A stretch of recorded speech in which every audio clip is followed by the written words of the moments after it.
Okay, all right, we'll get going. So, really excited about today's podcast guest. I know that we've certainly been speaking on through Instagram probably for about a year, and I've definitely been following the success of your career over the last few years.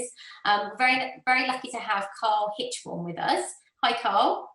Hello, Bee. Thank you for having me. No problem. Our pleasure. And where are you right now? So you don't live in the UK, do you? No, I'm in sunny California.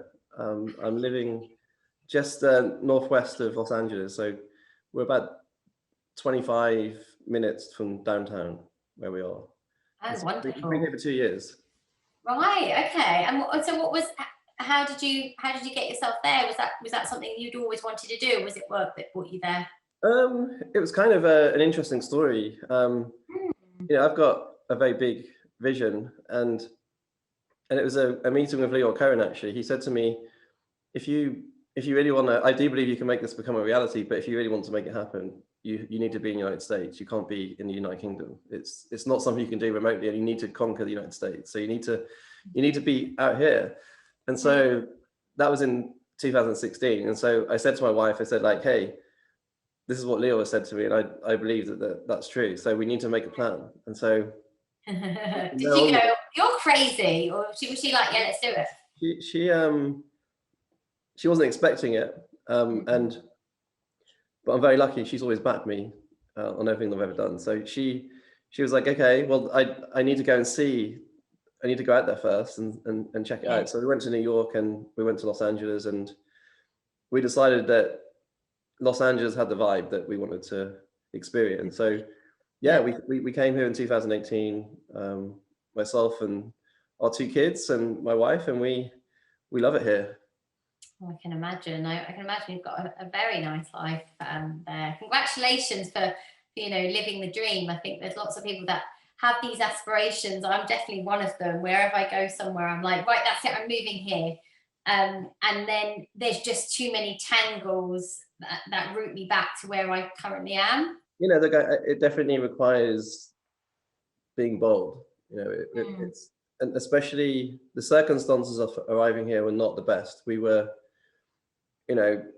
we'll get maybe into this further, but I had just had an email from a lawyer from the Hunna saying that they no longer wanted to be in the deal that we had with them. And so the plans that I had coming here were very different when I arrived, because we planned to start to build out here and start to get things happening. And so when we arrived, I was like, I need to figure out what I'm going to do. And so it was an interesting time and very disruptive, but we took the decision we had our visas in place. We took the decision just to take the leap of faith, and we all packed 2 suitcases each, and we flew here at the end of 2018, and it's been an incredible couple of years. It's been amazing. Yeah, I can imagine. And having sort of all year round sunshine must it's wonderful. Yeah, it's glorious. It's yeah, I mean, look, I've never been a fan of the cold, so coming here, it's difficult to describe how incredible it is to just have that consistency of the sun, and it's like the same day every day almost most of the time. And I think it's rained like 4 times in the last 3 or 4 months. So it's an incredible lifestyle out here, a great place to be. And really it's just a very creative place. Los Angeles, United States, as you said, the American dream, but Los Angeles is very much a place where people come to make it. And it's, in all fields, but very much on the arts and creative side of things. It's like, this is a very creative city. Yeah, no, I know that really well. But also I think it can be very competitive. I think people definitely go to LA expecting that move alone will set them up. But I think there's so much more to do, isn't there, when besides just living there? Yeah,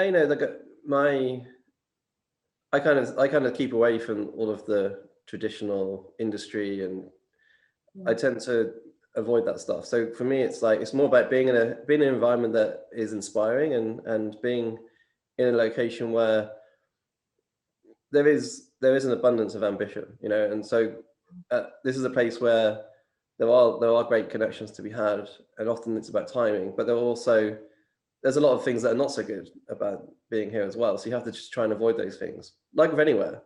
But yeah, it's a great place to be. Very lucky. So for those that don't know, can you just walk us through your career history?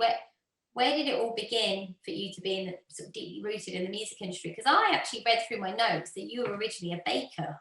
Yeah, so I got involved in the music industry just over probably 11 years ago now, just over 11 years ago. And I had a bakery business that I was involved in with my family, and it'd been like a period of growing that business. We went from one shop with just a handful of staff to multiple shops, wholesale business.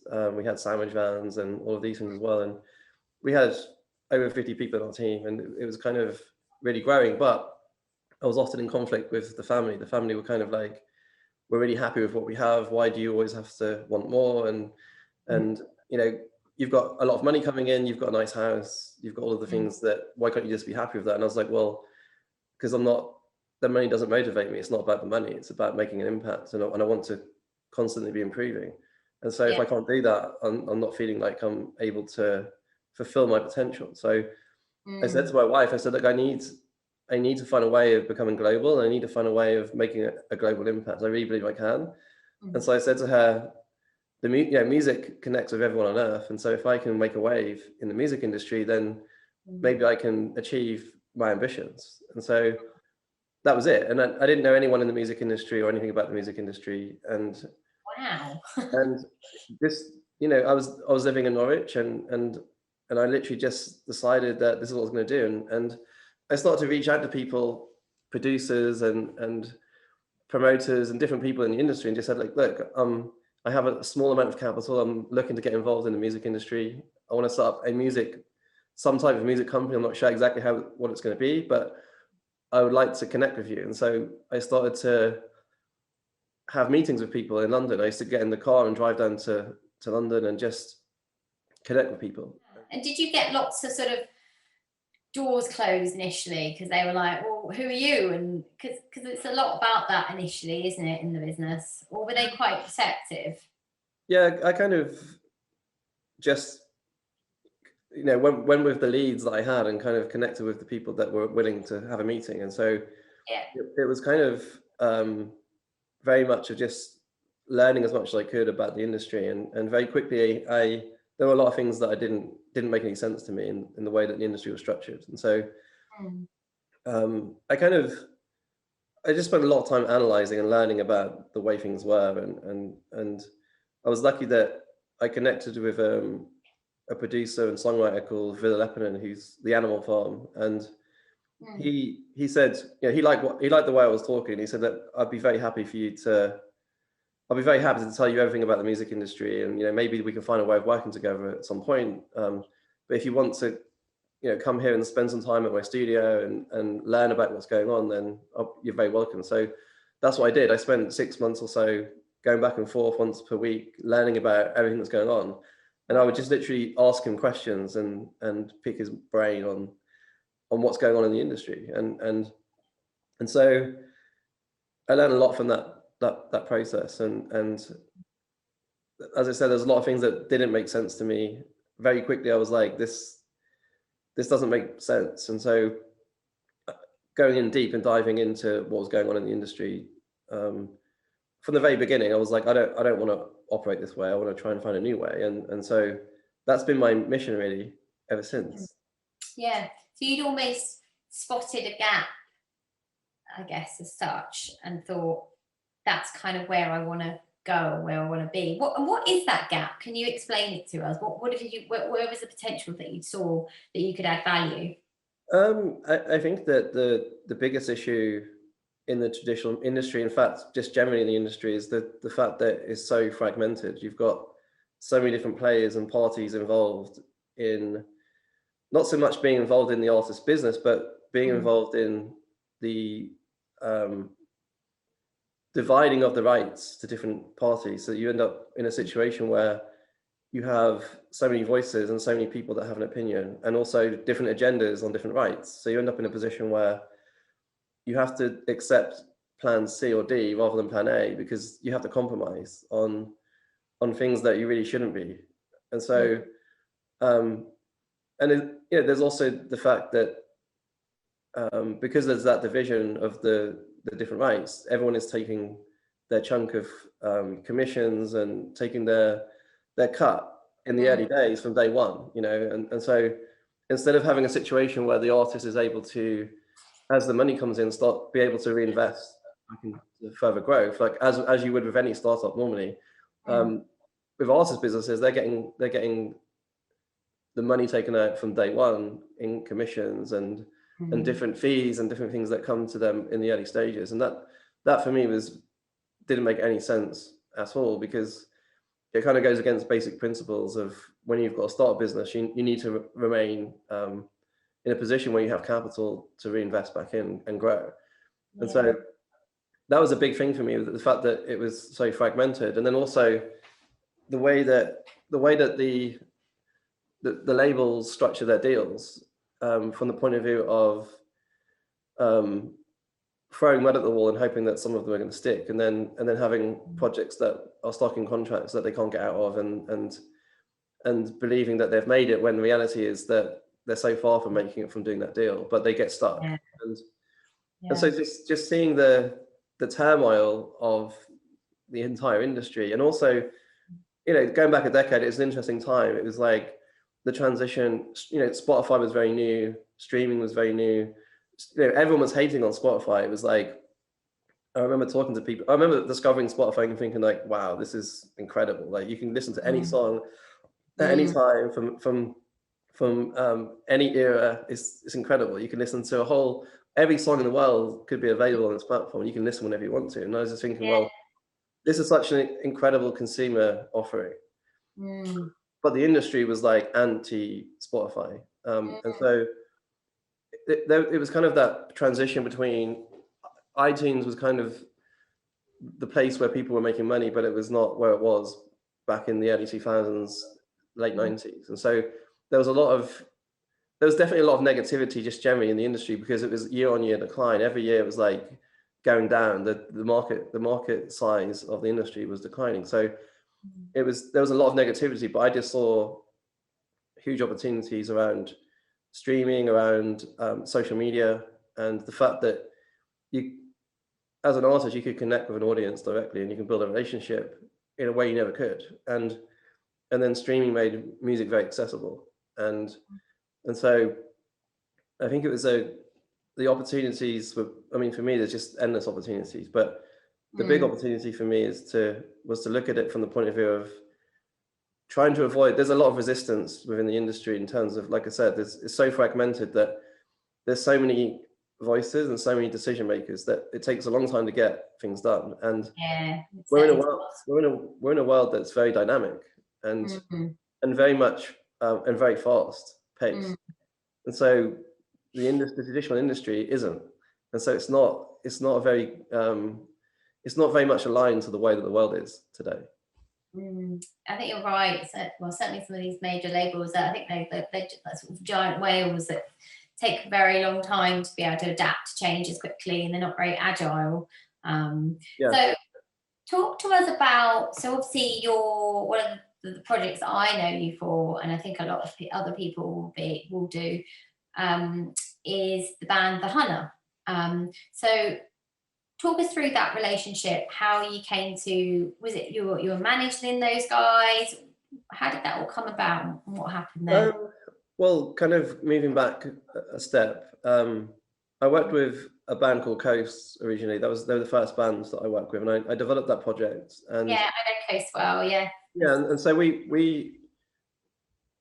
I got involved in the music industry, I said to Coast, I said, like, I'm not exactly sure exactly how the model needs to be for the way that it should be yet. I'm still figuring it out, but I know I want to avoid the traditional system as much as possible. And so, yeah, with Coast, we really built in a very kind of social led way, and we built relationships directly with the audience, but they were still in a traditional mindset themselves. So it was kind of, more difficult to get to the position that I really thought we could, but we still managed to get to the roundhouse pretty fast, and we ended up in a situation where I kind of, when we released Oceans, which was the beginning of 2013, it blew up, and we had every A&R from every label pretty much coming at us from all over the world, and that was my first actual release, and so I knew I was onto, you know, a way of getting things happening at that point, and with Coast, you know, I said to them, look, my belief is that if you don't have amazing songs, if you don't have songs that people are going to connect with, then there's no point in doing anything. So the first thing you must do is go and work on getting more songs. And so that was the foundation to getting things happening with them. And so it was literally like we released the first song, and I've been working with them for a year or so in development, but we released the first song and it started to blow up. And I said to them, look, I'll go and meet all of these people, but you know, I'm very wary of doing any deal with a major label because I don't like the way that it is. I don't like the way that the structure is, and I don't like the way that the labels run their business. And so, and were they quite? I mean, as does any artist and band. Maybe not so much now, but certainly 5-10 years ago, everyone was very intent on getting a major deal, weren't they? Yes. They didn't believe that it was possible without being on a major label. And so I had all of the meetings, and I said to them, I said, look, I'm meeting people that I know that they could be here today and gone tomorrow, and we're just getting going. We've got a whole bunch of new music that's coming, and we've not really started yet. So can we just like wait? And I said that, how about if we do an agreement here that if we can get the major label chairmans coming knocking on our door, then then I'll sit down and I'll talk about doing a deal with them. Yeah. And so within a year from then, I met Christian Tattersfield. He was still the chairman of Warner, and I agreed to do a publishing deal with him with Good Soldier. And by the end of 2014, beginning of 2014, things were really starting to happen in that respect as well, that we had the chairman of the major labels coming at us. And so I ended up sitting down with Max Lusada at Warner, and I agreed to a license deal with Warner, and we did a license deal with Capitol in the US. And you know, my logic was like, I had the former chairman of Warner in one side, and I had the current chairman on the other, and so if it was going to work, having those people in the team would help. However, the reality of going into the system was not well. I knew it would be painful, but it was even more painful than I imagined it would be. And so, we went from the situation where every single time we released music, we had more fans, we had more momentum. It was growing. Yeah. And we were doing it on a limited budget independently. We were reinvesting our income back in. We were very much direct to fan and building relationships and growing the audience. And so when we started working with Warner, it was the beginning of 2015, and it was kind of a real shock I remember the first meeting, there was a lot of people around the table. This was like a priority project, you know, Max was involved. And it was like everyone was talking about what they were going to do, and I was like, okay, let's see what happens. And then the next thing was that nearly everything that they said they would do, they didn't do. And so, and then also there was conflict between the fact that I was like, look, we've been really successful already. Can we not just, you've got the capital, can we not just add more gasoline to the fire here and get moving? But they were like, well, that's, you know, the way that you operate is not how we operate, and this is what we do, and we're not flexible to adjust. And I was just like, wow, I've made a huge mistake here. And so it was very painful because, you know, I really believed in Coast. We put a lot of work in over a long period of time, and we got a lot happening. But I knew that things were not going to, because it was, especially then as well, it was all about radio. And if you didn't get radio, it was kind of like, they didn't really know what to do. And so we managed to get radio in the end, but they also spent a lot of money they wasted a lot of money on crazy videos that were not very good, and spending, you know, huge money, and ended up in a situation where they ran out of budget. And so they were like, wow, we were about to get A-listed at Radio 1, and they decided that they'd overspent on the budget. And so the bean counters basically said, we can't spend any more money on this. We have to stop. And so I all get that. of the team that was in place, most of them were independent.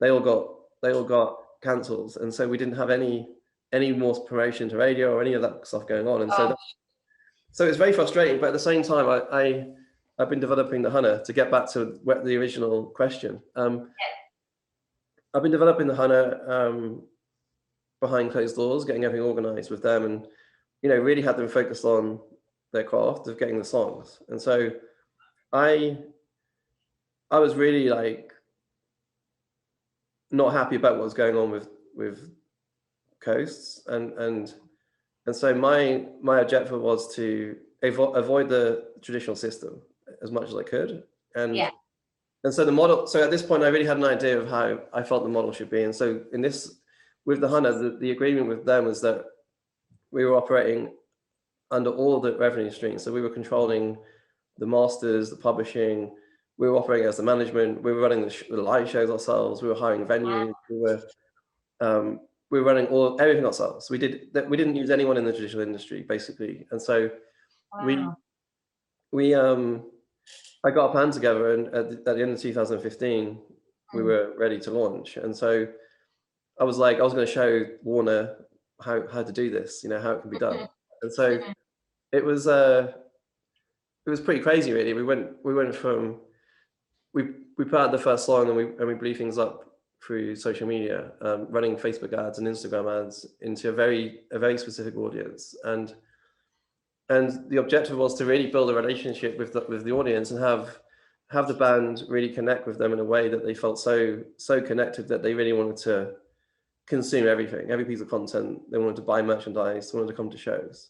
How did you do that then? How did you create that personal connection between the fan and the band?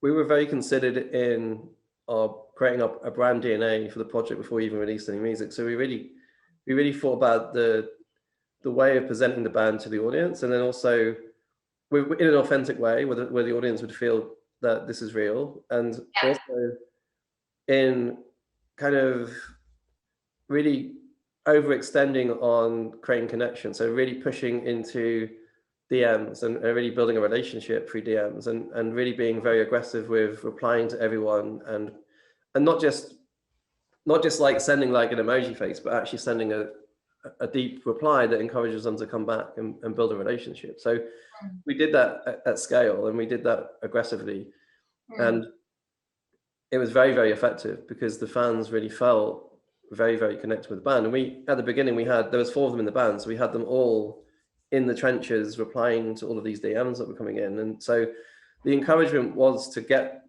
the audience to send a DM and start to build that relationship. And so at points there was thousands of DMs that were coming in, and they were replying to all of them. And so it worked really well. And so as we started to scale, we continued with that approach, and it was very our approach with seeding the audience was around targeting in specific locations, specific cities, even down to targeting kids that went to the same schools, so that they could actually, as you build a relationship with some of them, they start to talk, and it would start to spread through the schools and start to create a lot of momentum. And so that's what we did. And we went, within 2 weeks of releasing the music, we put Boston Music Rooms on sale in London, and it sold out instantly. And then we ended up selling 3 of them back to back in March 2016. And so this was the end of 2015. We'd already sold, within a month of putting out the first song, we'd sold 750 tickets in London. And which is huge. I mean, anyone would know, selling tickets is hard enough, but that's just such an achievement. So well done. And it's kind of, there wasn't before we released the first music, there wasn't a single fan. We were starting at 0. So it was even more impressive because it wasn't like they'd been doing their thing for several years, and then we did this campaign. It was like we were starting at 0. There was no foundation. And so, but the thing was, like, I had this plan, and so before we even launched the Hunna, I was talking to people about how we're going to get to Brixton Academy within 2 years, and how we were going to do all this stuff, and people just said I was insane, and that's not that's not possible. Alternative rock's not easy to actually build an artist, and to get to Brixton in 2 years from zero, that's not possible. And so, but I said, like, this is our plan. You know, we're gonna do 250 tickets, then we're gonna do 500, then we're gonna do 1,000, and then 2,000, and then we'll be getting towards Brixton. You know, and so we had a pretty tight plan on what we were going to do. And so when we sold Boston Music Rooms, we had Electric Ballroom ready to go on sale. So once they played those shows, we went live with Electric Ballroom, and then we sold that show instantly, 1,100 tickets straight out of the gate after those shows. And so we went it was March 2016, and then in June 2016 they played Electric Ballroom, sold out, and then we released their debut album. We managed to get 13 in the UK album chart from out of the blocks, and they sold 5,000 records, and then we sold the Forum at the end of 2016. So we went from zero to selling the Forum in less than 1 year from releasing their first music. And so the trajectory is there. We're also selling tickets in Europe as well as the United States. So we were building these audiences all over the world, and the same methods was working everywhere. It didn't matter if it was in Germany or in France or Holland or, you know, over here in the US. It was working everywhere because it's based on just basic principles of how to build a relationship. And so it was super effective, and we by the middle of 2017 we were ready to put Brixton on sale. And so we put Brixton on sale in June 2017 and for January 2018, and we ended up selling it really fast. So I said, look, let's get a second one up. So we ended up selling that as well. So the actual selling of it was less than 2 years to sell 10,000 tickets in London. And so also along the way, we were generating a lot of streams. You know, we did like 150 million streams on Spotify in the first 18 months across their catalog. And across all of the tickets that we did, we sold 85,000 tickets across the UK. And we also were running these shows ourselves. We were selling the tickets ourselves. We were hiring the venues. We hired Brixton. We hired Manchester Apollo. We sold 2 Manchester Apollos as well. And so all of this time was very underground as well from a traditional industry perspective, because we didn't really go to radio until the Forum. When the Forum happened, Radio 1 they sent an army of people down to the Forum because it was impressive. You know, we had our album in the UK chart in August without any radio, and not much else going on other than just building this tribe of super fans. And so when it came to radio, they were like, when they came to that show and they saw every fan singing every word of every song, they really had to make a move because they were behind the curve, really. So we got, at that point, we got playlisted, and from there, every single was playlisted at Radio 1. And it was very... I remember, very easy at that point to get the exposure at Radio 1, but it was not the core strategy. The core strategy was all about direct to consumer, building relationships, and creating a base that would really become part of the machine of spreading the news and creating that momentum. You know, I'm a very big believer in creating stories and building momentum to the point where they really want to be involved. You know, momentum is very powerful. So it was great. It was a crazy time, but we did stuff that was incredible. And look, we had, the goal was to be in arenas by 2018. We were set to do that.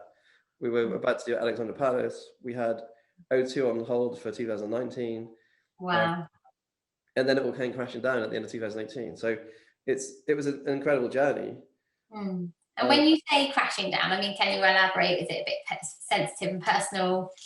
Well, you know, at the beginning of 2018, I know Tim Ingham from Music Business Worldwide. Well, he lived in Hichford where I was living as well. He was just up the road from me, and he was trying to get me to do an interview for some time because he knew I was doing some good stuff. And I said to him, look, at the right time, I'll definitely do the interview, and it'll be like the most engaged content you've ever had because it's going to be controversial. Yeah.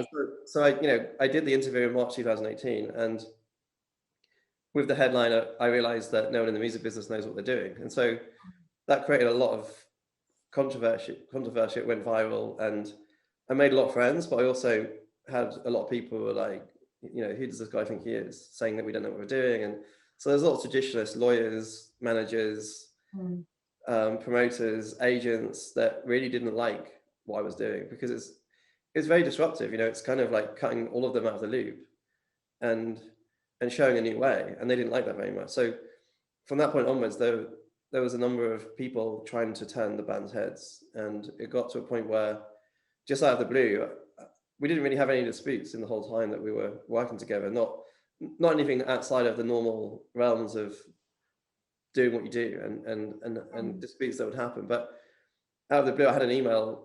It was October the 3rd, 2018. The band aren't happy. They want to get out of their contracts. The next thing, myself, my entire team were removed from social media. I was blocked from calling them.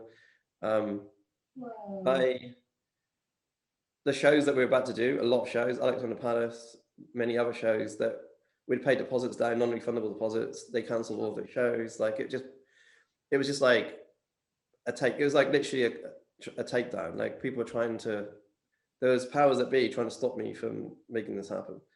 And so it was there's a lot of stuff that happened that was just pretty dark, you know, and so it was an interesting time. And as I said, it was like, we just got our visas to come to the US. And so that was 3 weeks before we were due to leave. And oh my goodness. So it was an interesting moment. And yeah, that must have felt pretty devastating for you, to because I guess they're almost like family, aren't they, the band, and you've gone on such a journey together, for it to be so final and quite bitter as well. That must have been crushing. Yeah, you know, it'd been like, I've been working with them for nearly 5 years at that point. And it was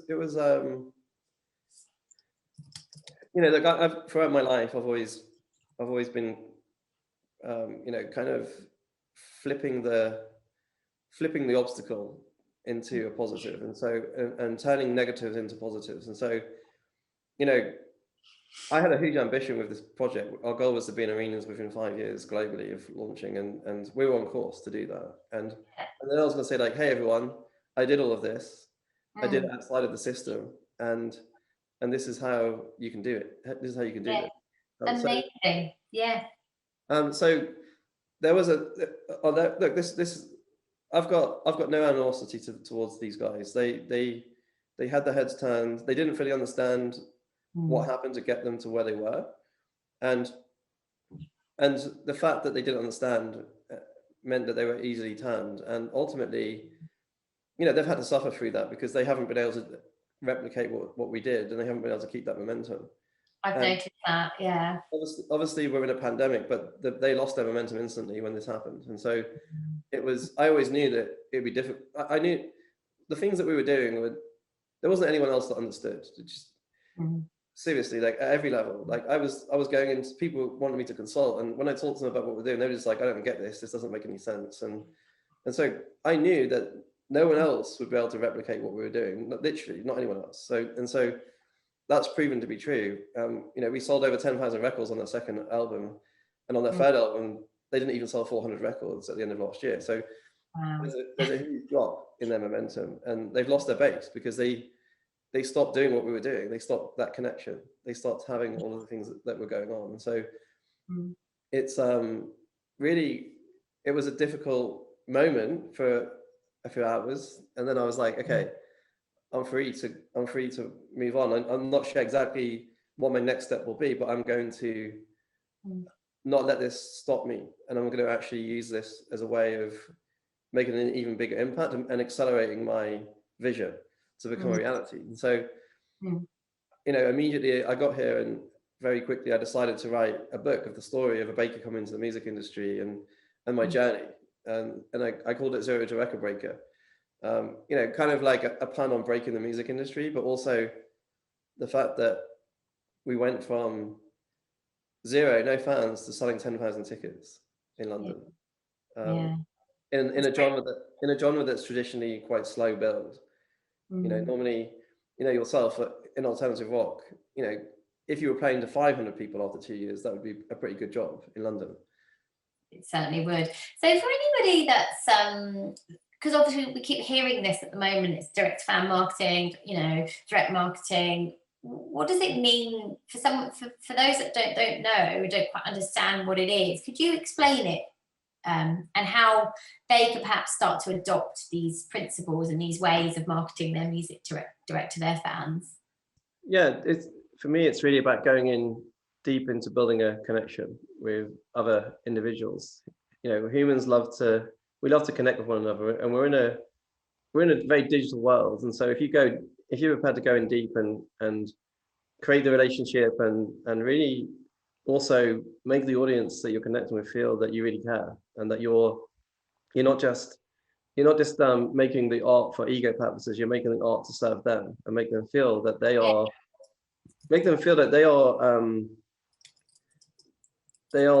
they are there to receive the art, to benefit from the art, and to benefit from the artistry, and for artists to view themselves as being very privileged to actually be bold enough to be an artist in the first place, and that they can really inspire their audience to be bold themselves and to unlock the artists within. I really believe that we're all artists. Like we're all creative beings, and so we can all make art. So I think that also understanding that it's about building our own marketplaces. So it's about, if you have one super fan that really loves it, and your marketplace has one person. And so if you look at it that way, it's like day by day, if you keep on building, day by day, you keep adding more and more audience into your marketplace that actually really cares about you. Before you know it, you can have a base that is starting to want to support you at all different levels. And that could be simply sharing your content, or it could be streaming your music. It could be buying a piece of merchandise. It could be buying a ticket. It could be participating in some type of experience, or whatever it is you're going to offer them. But ultimately, the more people you have that are actually caring about you more than anything else, the more you will start to build momentum. And so the reality is that we're in a world that this is not difficult to do. You can create the connection very easily. You can use social media to find the audience for you. You can use advertising to scale. And so it's about taking those steps, and it's also about not getting lost in all of the noise of what goes on in the industry, because there's so much going on that you can get very sidetracked from what really matters. And what really matters is building the relationship with audience. That's the thing that matters more than anything else. And it's your audience that are actually, a lot of artists, they get concerned about trying to get a label or a manager or all of these things, but ultimately it's building the audience. They're the people that are going to determine your success. And if you build that audience and you connect with them and serve them, then you will be successful. You will be able to build a business, and you will be able to start to scale. And it's true. Yeah, I think you need to have that foundation in place. I think people think that this label's going to come along and wave a magic wand, and suddenly you're going to have this ready-made audience, and maybe they can, but then the minute they've gone, it disappears. So it's definitely, you've got to do it yourself, really. The industry has been evolving, but I don't see like the new music industry that's happening right now as being that progressive. The reality is that it's still got deep fragmentation. There's still a lot of division between the different income streams, and that doesn't work because you can't create a very joined up holistic plan. If everyone's taking different chunks of your business, even if they're getting less of a percentage, ultimately you can't create that joined up plan, because an artist has got many things that are a part of what they can offer to their audience. And if there's division between their business, they can't create that joined up plan. They can't be dynamic. They can't be fast. They can't be all the things you need to be in the world that we're in.